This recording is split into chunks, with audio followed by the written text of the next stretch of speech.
À toutes et à tous. Et puis Samuel Voisin, je vais vous laisser vous présenter et puis ils sont à vous. Bien, donc moi c'est Christophe Pavie, comme je le disais, je suis formateur en français et dans différents domaines sur l'INSPE de Caen, l'Université de Normandie, et je suis aussi responsable pédagogique de la partie master MLF second degré INSPE de Caen, et donc c'est à ce titre que je vais vous faire une présentation ce soir. Voilà, je laisse Samuel se présenter.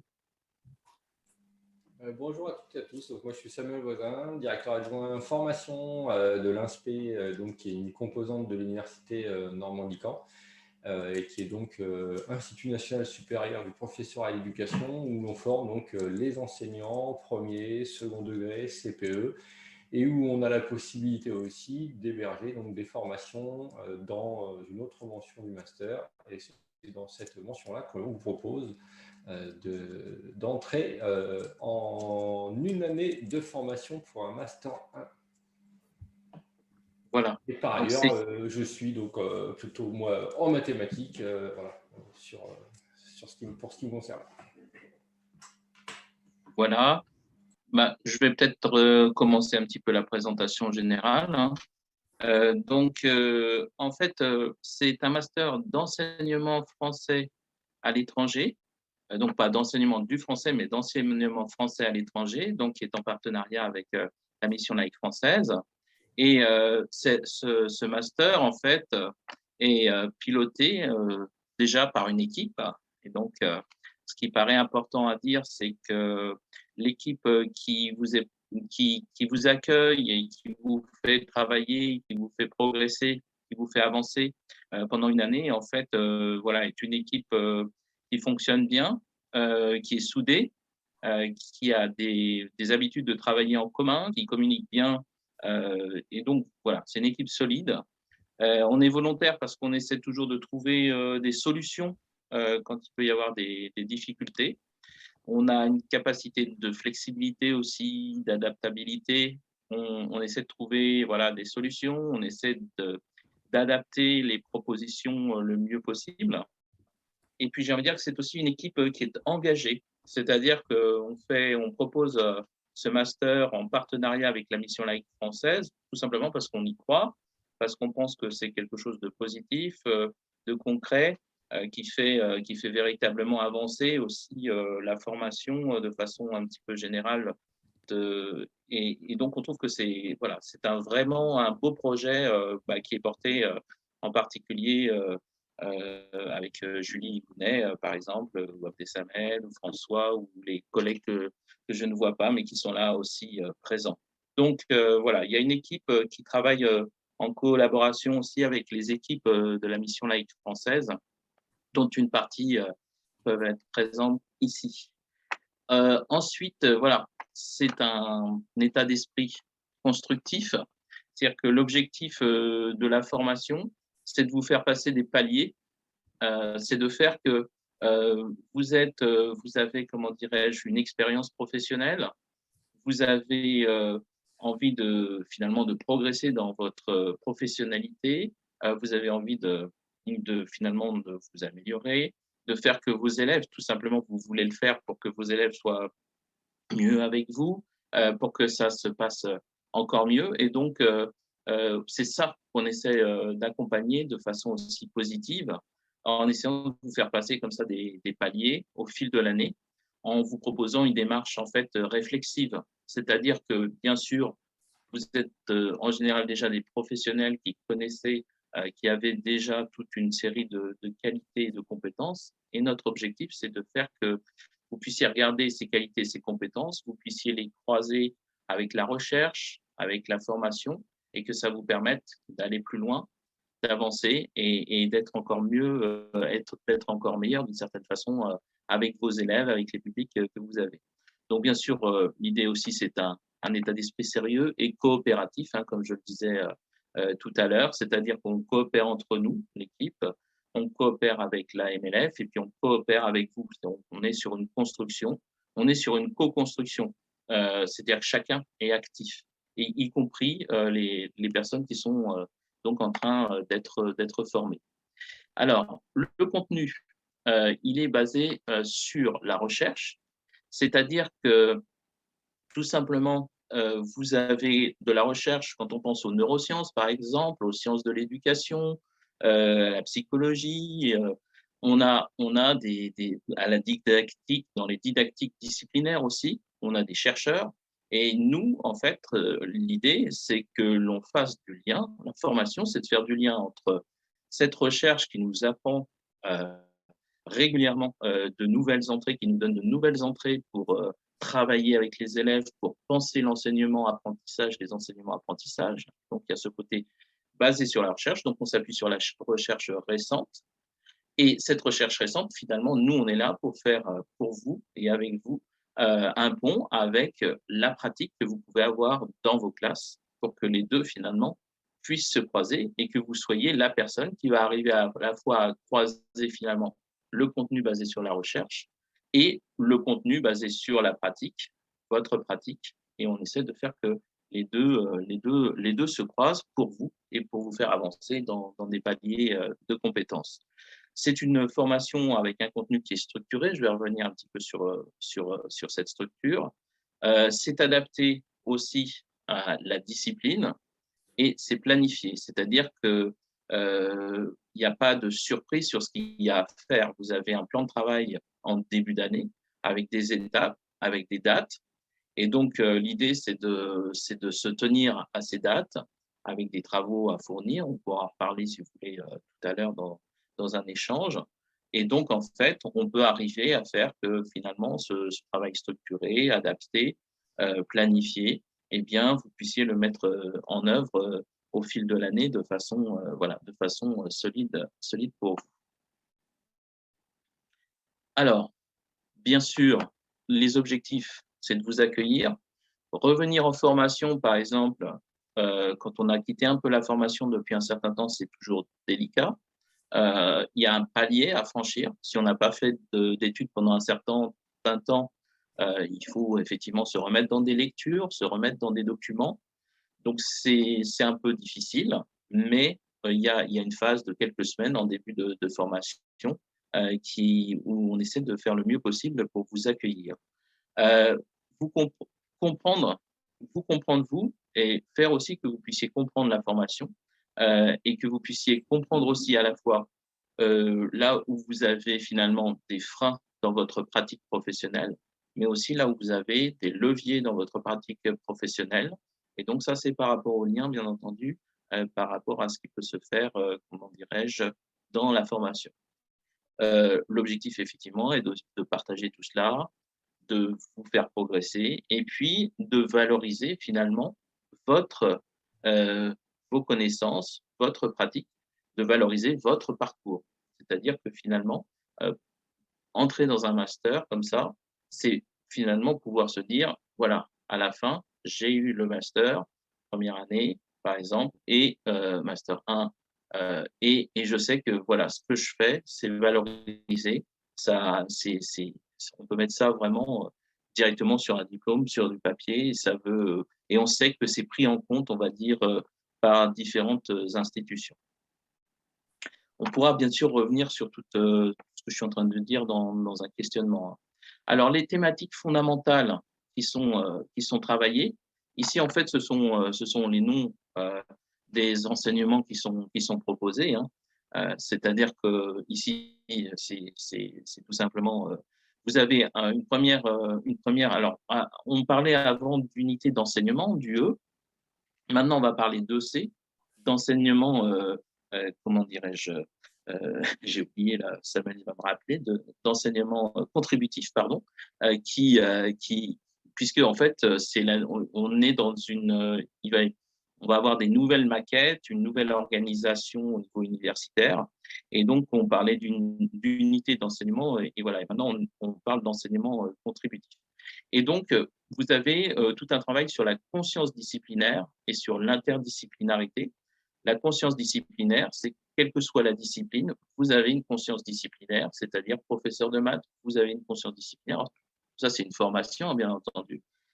Et en fait, on compare finalement, c'est quoi un prof de maths, c'est quoi un prof de français, c'est quoi un prof d'histoire-géographie, c'est quoi un prof d'éducation physique, etc., etc. Et on travaille finalement sur ce que c'est qu'être un professeur de telle ou telle discipline. Donc ça, c'est déjà une approche disciplinaire. Se poser la question de, finalement, j'enseigne telle discipline, je suis de telle discipline, c'est quoi être de tel professeur de telle discipline? Et du coup, en travaillant là-dessus, ça permet de travailler aussi sur les liens avec les autres disciplines. Quand je suis professeur de français et que je veux travailler avec un professeur de maths, finalement, qu'est-ce qui peut se croiser entre nous? Comment je peux respecter la discipline de l'autre et faire que ma discipline soit respectée, que je me sente bien dans ma discipline, que je fasse passer vraiment ma discipline et en même temps que j'accepte de faire passer la discipline ou de travailler avec une autre discipline. Donc, il y a ce travail. Donc là, c'est disciplinaire. Il y a tout ce qui est lié, bien sûr, à gérer la classe, situer son autorité. Donc, c'est toute la question, effectivement, quand on peut avoir des élèves difficiles, quand on peut avoir des élèves qui ne se concentrent pas, quand on peut, voilà. Donc, il y a, ça, c'est une autre entrée, comment dirais-je, c'est une autre entrée de la formation. Vous avez tout ce qui est lié à la question de l'évaluation, de la démarche de projet, avec aussi la liaison interdegré. Donc, comment on met en place des projets disciplinaires ou des projets interdisciplinaires? Comment on évalue les copies? Toutes ces questions dont on entend beaucoup parler, avec notes, sans notes, compétences, pas compétences. Ce que l'on vous propose, c'est d'y voir plus clair et aussi de vous faire une idée à partir aussi des éléments de la recherche, tout simplement. Il y a aussi tout ce qui est lié aux neurosciences, aux psychologies des apprentissages, à l'altérité, à l'éducation inclusive, qui sont des questions qui sont de plus en plus prégnantes dans nos différents systèmes scolaires et qui sont vraiment importantes à traiter et à arriver à envisager. Vous avez aussi tout ce qui est lié au français langue de scolarisation dans les disciplines, et puis au français langue étrangère, langue seconde, et puis la question d'enseigner en milieu bilingue. Bien entendu, c'est tout à fait nécessaire dans le cadre des propositions, comment dirais-je, de la mission laïque française. Ensuite, par rapport à tout cela, vous avez un accompagnement personnalisé. Alors, accompagnement personnalisé, ça veut dire que vous avez un tuteur individuel INSPE qui est formateur dans la discipline et qui vous accompagne et qui est votre référence et votre référent en didactique de la discipline. C'est-à-dire que vous avez tout ce qui est lié aux cours et aux disciplines que je viens, aux cours que je viens de vous proposer, vous présenter, mais vous avez un tuteur individuel qui est là pour votre discipline, pour vous accompagner. Vous avez aussi la possibilité d'être en contact direct avec les formateurs des unités d'enseignement. Donc, si vous avez des questions à poser, si vous avez des difficultés, vous avez aussi un accompagnement Mission Laïque Française qui est adapté et qui est proposé. Vous avez la prise en compte des freins et des leviers spécifiques de la formation continue, initiale et à distance. C'est-à-dire qu'en fait, c'est une formation qui a été pensée à distance. Il y a, comment dirais-je, il y a déjà 5 ou 6 ans, on a commencé à construire des formations à distance. Et donc, c'est une formation avec une programmation, avec un plan, avec une logique. Ce n'est pas une formation que l'on fait, comment dirais-je, à la petite semaine, d'une semaine sur l'autre, en imaginant, en improvisant. En fait, on a toute une logique avec un certain nombre d'heures. Et cette logique, elle est faite pour que ce soit équilibré, que le travail soit équilibré, que les travaux à rendre soient équilibrés, etc.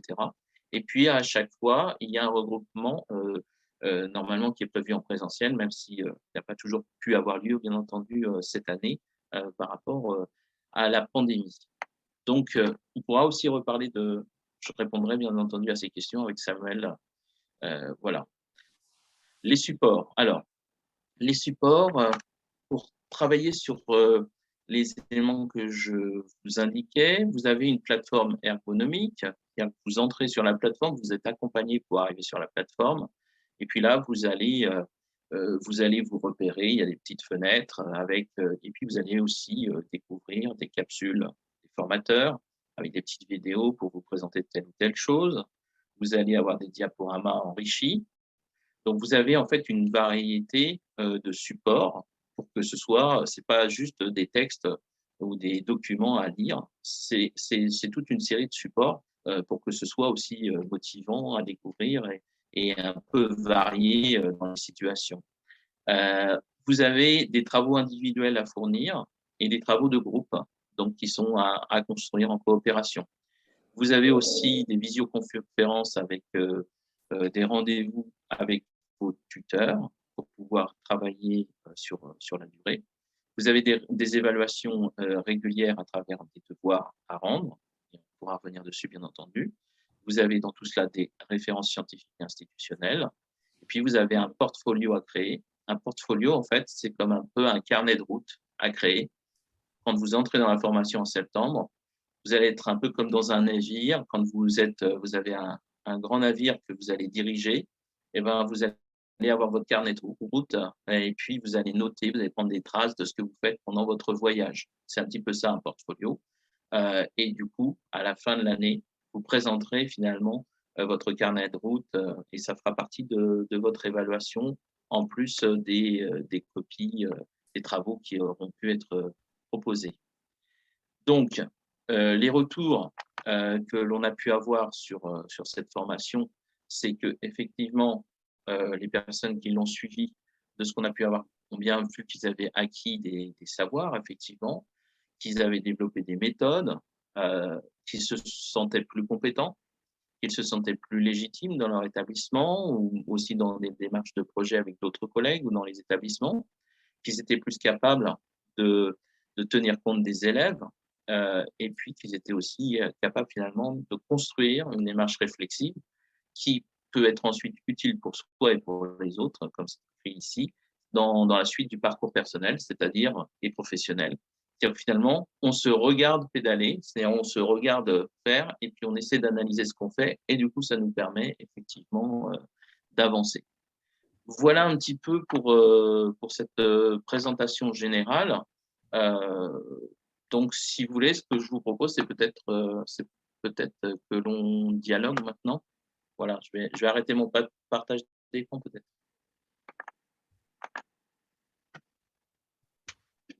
Alors, est-ce que vous avez des questions? Donc bien, voilà, des premières questions par rapport un petit peu à ce que j'ai expliqué. On peut te poser toutes les questions. Eh bien, je vais essayer, hein. Il y a Samuel, heureusement, il y a Samuel qui est là. Donc, comme Samuel est là, vous pouvez me poser toutes les questions parce que je sais que si je ne peux pas répondre, il y répondra. D'accord, ça marche, Christophe. En tout cas, la présentation était claire. Moi, j'ai trouvé, hein, parce que ce qu'il faut expliquer aux candidats qui sont ici, c'est que la formation, là, elle évolue. On est effectivement passé de ce qui s'appelait avant un diplôme universitaire à un master et que nous, donc, il faut qu'on utilise un nouveau vocabulaire. Donc, effectivement, les éléments constitutifs, les unités d'enseignement, voilà, toutes ces choses-là, ça, c'est pas du tout alarmant. Ce qu'il faut comprendre, c'est qu'on a des contenus qui sont, on va dire, relativement cloisonnés avec les intervenants. Et que vous avez donc une multitude d'intervenants et une multitude de contenus. Et c'est en dernier ressort dans le portfolio à vous de faire du lien pour tous ces contenus pour voir ceux qui auraient pu vous permettre de soit identifier des compétences ou de monter en compétences, ou ceux qui vous auront juste permis d'illustrer un petit peu que vous étiez déjà compétente ou compétent. Donc c'est vraiment comme ça qu'il faut prendre cette formation et qui vous permet maintenant, à partir de la rentrée, là, d'obtenir un Master 1. Alors, on n'obtient pas un Master 1, on obtient les ECTS du Master, puisque le Master 1 n'est pas un diplôme en soi. Hein. Il faudra qu'ensuite, pour celles et ceux qui seraient motivés, vous finalisiez le Master 2, pour obtenir le diplôme, mais c'est bien plus intéressant à notre sens, pour avoir échangé avec Julie, d'obtenir des ECTS, et donc des écrits, des crédits et des équivalents crédits temps de formation à valoriser dans vos différents pays, bien plus qu'un diplôme universitaire en soi qui ne disposait pas de CTS. Voilà, pour continuer sur la présentation. Et puis, on vous laisse poser vos questions. Alors, je vais peut-être poser une première question, ça va peut-être faire venir les questions. Christophe, Samuel, est-ce que cette formation est ouverte à toutes les disciplines du second degré? Je réponds, Christophe? Oui, si tu veux. Voilà. Si tu veux. Alors, dans l'absolu, oui, on aimerait bien.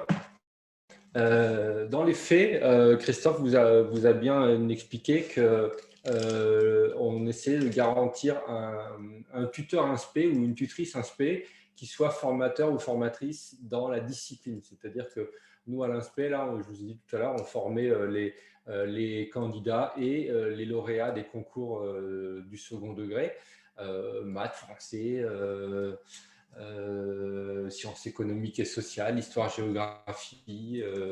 Et par contre, il y a effectivement des disciplines que notre INSPE n'est pas en mesure de porter en termes de formation, où on regroupe un peu des parcours de champs professionnels. Il y a aussi d'autres disciplines auxquelles je pense, pour lesquelles on n'a pas trop de tuteurs ou de tutrices à mettre à disposition. Donc c'est vrai que certains, dans ces cas-là, acceptent de jouer le jeu du grand écart. Mais il faut quand même que ce jeu reste quand même au service des stagiaires. Je sais que Christophe a pris en charge le tutorat pour des collègues qui enseignaient le français et l'arabe.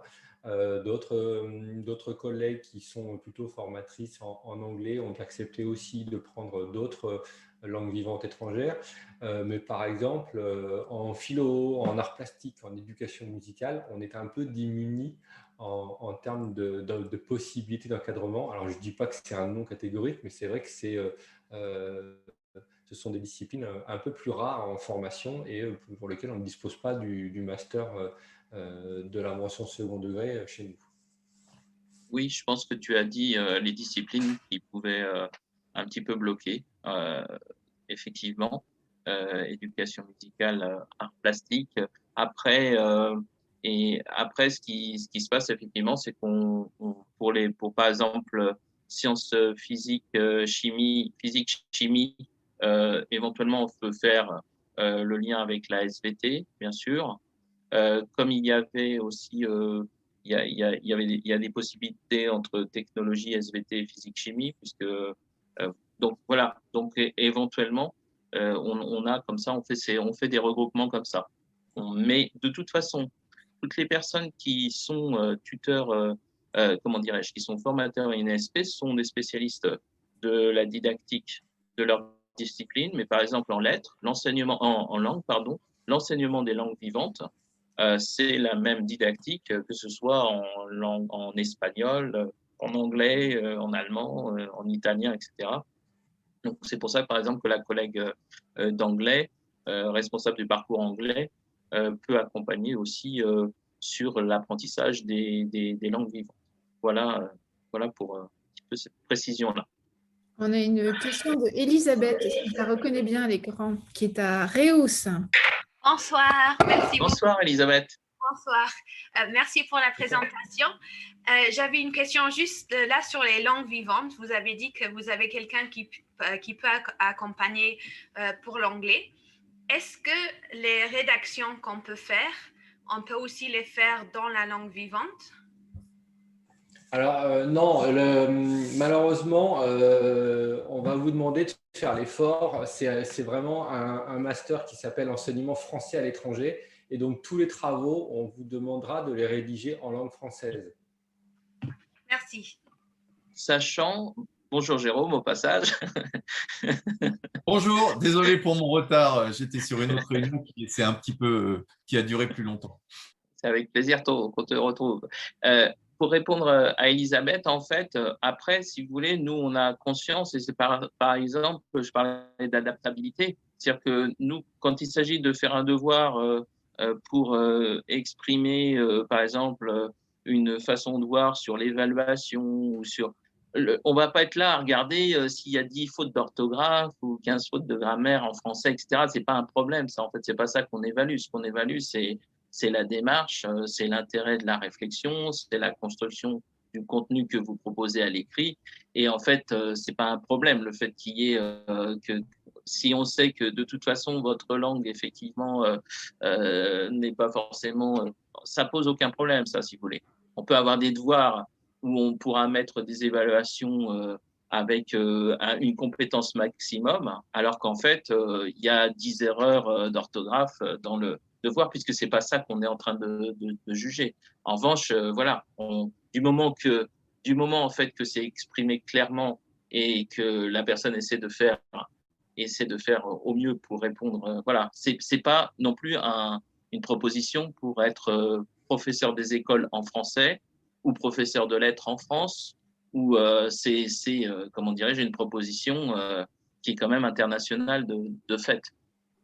Et la vraie difficulté pour vous, c'est plutôt en termes de compréhension des contenus qui vous seront proposés. Il y a des vidéos, il y a des diaporamas enrichis, les articles sont tous à lire principalement dans un premier temps en français. Ça ne vous empêchera pas d'en trouver en anglais dans la littérature scientifique, mais il en va quand même déjà pour vous de la compréhension des articles et des contenus de la formation. C'est-à-dire qu'il vous faut quand même, alors Julie avait réestimé, je ne sais pas comment ça se qualifie dans le continent nord-américain, mais il faut quand même un niveau B2 en langue française pour pouvoir suivre correctement les contenus de la formation. Alors, je pense que pour Elisabeth, ayant eu la chance de la voir et de l'entendre parler, je pense que là-dessus, il n'y aura pas de souci. Et si je peux complémenter ce que tu dis, Samuel, et ce que vous dites aussi, Christophe, tous les deux, c'est, à titre d'exemple, Elisabeth, il y a des candidats qui, depuis maintenant 3 ans, en Espagne, justement, suivent le DU premier degré et sont des collègues qui fonctionnent en espagnol. Donc, c'est des choses qui ont déjà vu le jour. Est-ce que sur le réseau MLF américain, on a aussi ça, effectivement. Est-ce que CM2 Mwanda veut prendre la parole?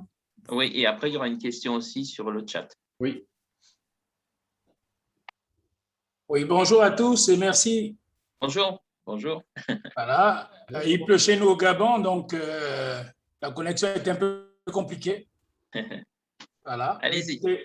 J'appelais pour savoir un peu par rapport au DU. Bon, moi, je suis titulaire d'un certificat d'enseignement primaire de l'Éducation nationale du Gabon. Donc, ça fait près de 20 ans. Et puis, j'ai été ensuite reclassé conseiller pédagogique après un stage de 2 ans au Japon. Donc, je voulais savoir un peu, qu'est-ce que vous en pensez si je me réinscris pour le DU ou bien j'essaie de faire un autre DU sur formation des formateurs, par exemple, je ne sais pas. Là, pour le moment, vous êtes là sur la visio pour le master dans le second degré. Ah, d'accord. Sorry. Je pense qu'il va falloir qu'on se revoie plutôt tout à l'heure à partir de 18h pour celui sur le premier degré. Voilà. Mais désolé. Mais on vous fournira la réponse de toute façon tout à l'heure également. Hein, ce n'est pas le souci. C'est uniquement mais ça, je peux donner une réponse qui est générale pour les deux, comme ça au moins vous aurez la réponse tout de suite. C'est que la possibilité d'avoir ce master, c'est surtout d'avoir la certification MLF qui va avec, c'est aussi une forme d'enrichissement du CV pour stabiliser son poste et aussi pour pouvoir candidater sur d'autres réseaux MLF. C'est quelque chose qu'il faut envisager sous cette forme-là. Les candidats qui le suivent souvent soit sentent un besoin de formation. Là, on n'a pas l'impression dans votre discours que ce soit le cas. Dans d'autres cas, c'est surtout le besoin de montrer à l'employeur qu'ils ont acquis des qualifications. Là encore, le fait de disposer d'un certificat semble me convenir. Et la troisième possibilité, celle qui pourrait vous rester, c'est effectivement en termes de souhait de mutation dans le réseau MLF. tout un tas de possibilités, en fait. Et je souligne, bravo d'être arrivé en avance. Voilà, il y a toujours un point positif. Oui. Ouais. Et moi, je suis content de rencontrer CM2 Mohanda parce que ça fait, on échange pas mal de mails et ça fait plaisir de le voir en vrai. Voilà. Vraiment, Jérôme. Voilà, pareillement. Sinon, je suis à Manda, je suis directeur adjoint de l'école MLF Manda et j'interviens aussi sur l'anglais au primaire, tout en ayant une classe, voilà, titulaire d'une classe de CM1 aussi. Voilà. Merci bien, merci. Voilà. Au Alors, revoir. Il y avait une Christophe, question sur le chat. oui, je ne sais pas si tu l'as vu, on va la dire pour tout le monde, pour ceux qui n'accéderaient pas au chat. Hein. Quelle est la condition première pour pouvoir s'inscrire à ce master? Doit-on avoir une formation spécifique avant d'y souscrire, de s'y inscrire? Alors, les conditions d'accès au master, elles sont coportées par le partenaire MLF. Et donc, très concrètement, il y a une première sélection des candidats qui est effectuée par la MLF. Et ensuite, alors en France maintenant, depuis 3 ans, on candidate à l'entrée en master. C'est-à-dire que ce n'est pas une inscription de droit. Donc, il y a une deuxième procédure qui va se situer dans la deuxième quinzaine du mois de juin, entre le 15 juin et le 30 juin, qui sera d'aller justement constituer un dossier pour s'inscrire en Master 1. Et la commission statuera sur justement les conditions d'entrée. Alors, ce sont des conditions qui, chaque année, dépendent de la commission. Il n'y a pas de piège. Et dans la commission, donc, siège Christophe, puisqu'il pilote ce parcours de master. Julie également, qui intervient dans ce parcours de master. Donc, c'est une sélection qui est interne à l'université, mais que l'on partage avec la MLF. Donc, la première chose, c'est la présélection. Le premier des critères à respecter, c'est d'être en poste justement dans le second degré et de choisir une des disciplines dans laquelle on veut être plus rattaché.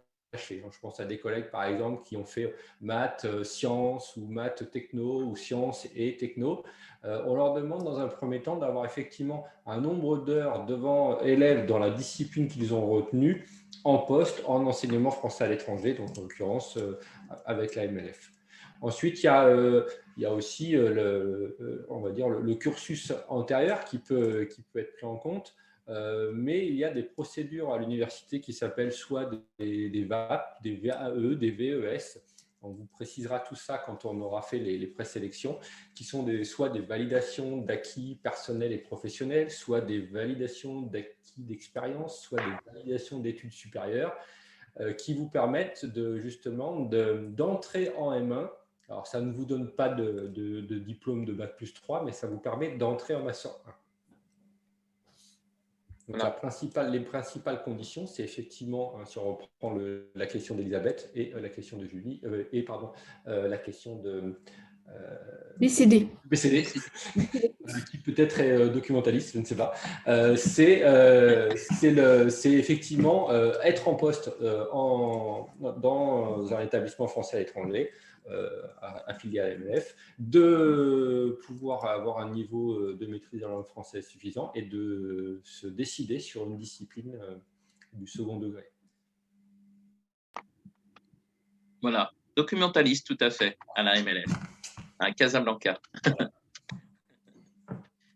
Donc effectivement, c'est ce côté, en fait, par rapport à ce que je disais dans la présentation, c'est bien de pouvoir faire un lien entre la pratique professionnelle et le contenu qui est proposé. Et en fait, ce qui est intéressant, c'est ce croisement qui va faire que vous pourrez effectivement passer des paliers.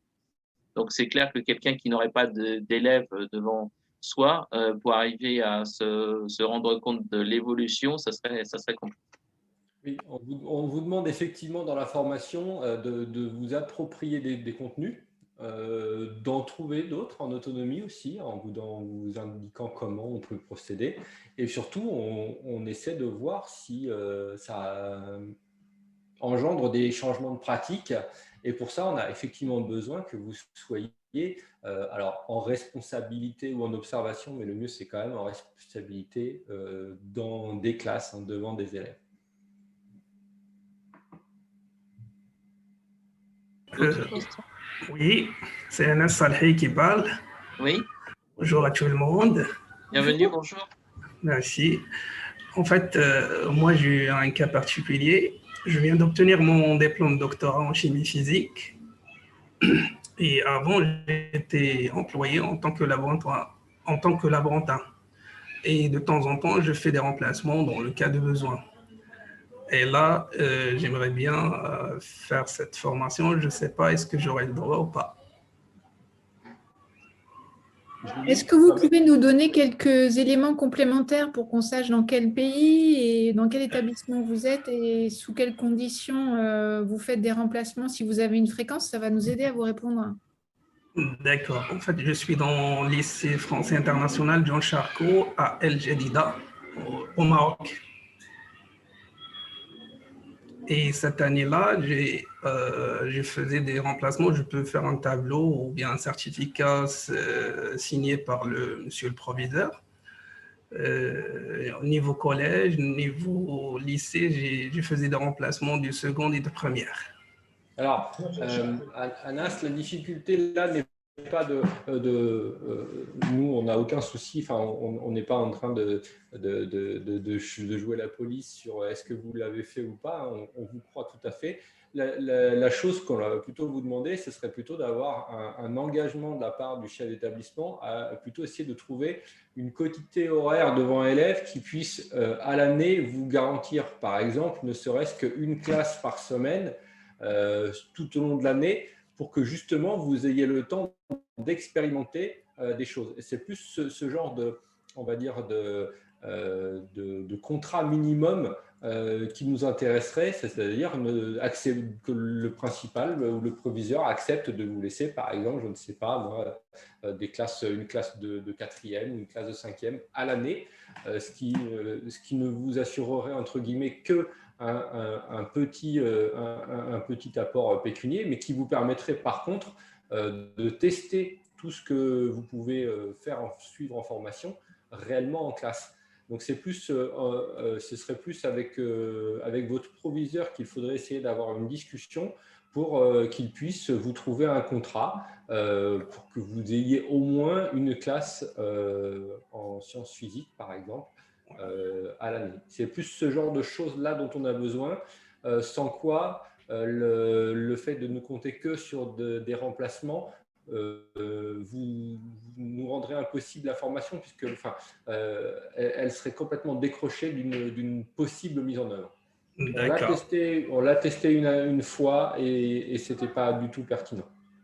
D'accord, ouais, j'ai bien compris, parce qu'on va apprendre des notions théoriques, il faut l'appliquer sur le terrain en 10 ans. Voilà, et puis c'est surtout que Christophe vous a expliqué qu'en fin de formation, on vous fait soutenir un portfolio, et dans ce portfolio, en fait, on vous demande des traces de votre activité enseignante et des traces de l'activité de vos élèves. Donc pour ça, il faut effectivement avoir régulièrement ces élèves, y compris si ce n'est pas des semaines chargées.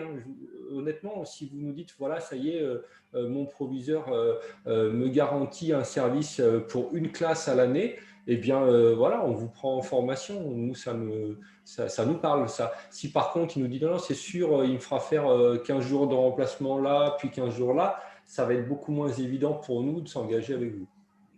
D'accord, ok, merci.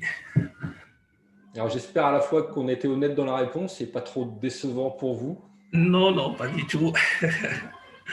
Merci bien. Il y a une question, alors je n'ai pas vu si c'était Omar qui avait posé la question. Omar, vous voulez prendre la parole? Oui, si vous voulez bien. Donc, bonjour tout le monde. Bonjour. D'abord, je me présente. Je suis professeur de maths et de physique-chimie au lycée français d'Alexandrie. Ça fait maintenant 21 ans que je suis professeur de maths. Donc, j'ai enseigné les mathématiques, physique-chimie et technologie également. J'ai même fait des formations continues en technologie, en fait, au Liban. J'avais enseigné, en fait, sur pas mal de pays. Alors, moi, je suis titulaire, en fait, d'enseignement, je suis titulaire du ministère de l'Éducation nationale marocain. Cela veut dire que je suis, en fait, je possède on va dire un KPS marocain, voilà, et non pas français. Donc, avec mon expérience de 21 ans d'enseignement de matières scientifiques, surtout maths, physique et technologie, actuellement, je suis en poste au lycée français d'Alexandrie, maths, physique pour 20 heures par semaine. Donc, j'enseigne au collège-lycée, j'enseigne même également l'enseignement scientifique au lycée pour les premières. L'année prochaine, je serai sur un autre établissement. Donc, je quitte le pays, je pars sur un autre établissement, toujours sur le réseau MLF. J'ai déjà signé mon contrat, j'ai déjà le nouveau contrat que j'ai reçu sur boîte mail et actuellement, on est en train de faire les démarches pour le permis de travail. Alors là, j'aimerais savoir, est-ce que pour moi, ça sera OK quand même d'avoir c'est-à-dire de faire cette formation Master 1, Je pense du que moment que ça va être français. je pense pas que ça pose de problème, effectivement. Après, il faut voir, Samuel, ce que tu en penses. Je crois que t'as pas ton micro, ouais. Voilà, je remets mon micro, effectivement. Oui. Non, la complexité ici peut se réduire. En fin de compte, si vous avez déjà votre contrat qui est signé, ce qu'il va falloir voir, c'est dans quelle discipline vous souhaitez vous inscrire. Et ensuite, vous pouvez faire effectivement cette préinscription à cette formation. En fait, pardon, l'année prochaine, j'enseigne. La difficulté du changement de langue n'est pas problématique pour nous. Même si vous partez sur un autre réseau, on l'a bien dit, hein, l'idée, la formation, là, elle est portée par MLF Monde, elle n'est pas spécifique d'un établissement. Et votre CAPES obtenu dans un pays ne vaut pas forcément dans tous les autres. Donc, en fin de compte, je pense que vous avez effectivement intérêt à utiliser cette formation pour valoriser. Si vous arrivez, vous n'avez pas explicité, ou je n'ai pas bien entendu, dans quel réseau vous arriviez? En fait, actuellement, je travaille au réseau MLF. Oui, mais du Maroc. Oui, exactement. Et vous arrivez sur quel établissement et quel pays? L'année prochaine, oui. L'année prochaine, je pars en fait au réseau MLF de Turquie. De Turquie. Non, il n'y Voilà. a pas de. Et je suis désolée, il n'y a pas d'établissement en Turquie. Donc, là, en fait, pas en Turquie, mais en Azerbaïdjan. En fait, c'est la zone. C'est le lycée français de Bakou. Oui, c'est le lycée français de Bakou. Okay. Voilà. Voilà. Ma deuxième petite question, c'était en fait pour les disciplines. Du moment que moi j'enseigne, d'habitude j'ai enseigné maths, physique, technologie. Est-ce que je dois spécifier une discipline, bien ou non, ou sinon je peux avoir un groupe, par exemple maths techno ou maths physique ou physique techno. Voilà, vous avez peut-être expliqué déjà ça, mais j'avais pas bien saisi quand même. Peut-être qu'on l'a dit trop vite. Je vais le refaire plus lentement et puis surtout peut-être autrement, on ne sait jamais. En fait, on ne vous interdit pas d'avoir différents cours parce que les proviseurs de lycée ou les principaux ou les principales de collège font comme ils peuvent avec le nombre de classes. Mais par contre, on va vous demander de choisir. C'est-à-dire que même si vous n'avez, par exemple, que 3 heures par semaine en mathématiques et 6 heures en physique et puis 9 heures en technologie, peut-être que vous aurez quand même envie de choisir plutôt les mathématiques et que ce sont sur ces élèves-là et sur ces cours-là que vous ferez porter le recueil d'analyse de l'activité enseignante et de l'activité des élèves. Voilà. Quand bien même vous avez plus d'heures de physique ou plus d'heures de techno, mais si vous avez plus d'appétence pour les mathématiques et que vous voulez quand même travailler davantage sur ça parce que ça vous parle, eh bien, ce n'est pas la quotité horaire. C'est un peu comme tout à l'heure hein, pour la réponse, ce n'est pas la quotité horaire qui va déterminer la discipline, c'est vraiment votre choix. Avec quel interlocuteur ou avec quelle interlocutrice de l'INSPE vous avez